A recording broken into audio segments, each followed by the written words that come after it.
Cricket মাঠে ভারত পাকিস্তান লড়াই মানেই টান টান উত্তেজনা। কিন্তু এই লড়াইয়ে গ্যালারির বাইরে গাণিতিক এক অদ্ভুত সমীকরণ দেখা যায়। লক্ষ্য করলে দেখবেন, বাংলাদেশ যখন পাকিস্তানকে হারায় তখন ওপার বাংলায় অর্থাৎ ভারতের জনগণের মধ্যে বড় একটা অংশের স্বস্তি বা আনন্দ কাজ করে। তারা বাংলাদেশের জয়কে বেশ ইতিবাচকভাবেই উদযাপন করে। কিন্তু দৃশ্যপট উল্টে গেলেই গল্পটা বদলে যায়।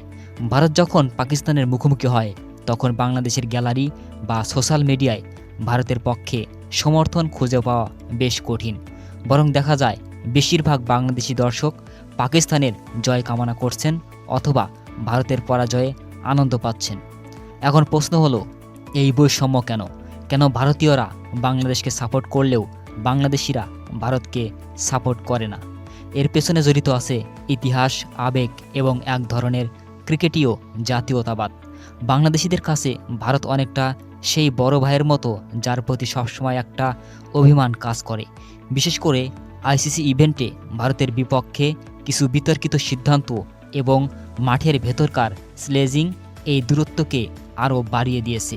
অনেকে মনে করেন ভারত ক্রিকেট বিশ্বে এতটাই প্রভাবশালী যে তাদের হারালে এক ধরনের আন্ডারডগ তৃপ্তি পাওয়া যায়। অন্যদিকে ভারতীয়দের কাছে বাংলাদেশের জয় মানে একটি প্রতিবেশী দেশের সাফল্য, যা তাদের কাছে অনেকটা কম ক্ষতিকর মনে হয়। তবে দিন শেষে এটি কেবলই খেলার মাঠের আবেগ। শত্রুতা বা মিত্রতার চেয়েও এখানে প্রতিযোগিতার মনোভাব বেশি কাজ করে। ক্রিকেট তো আবেগ আর অনিশ্চয়তার খেলা, আর মাঠের বাইরের এই ভিন্ন ভিন্ন মেরুকরণই এই লড়াইগুলোতে বাড়তি মশলা যোগ করে।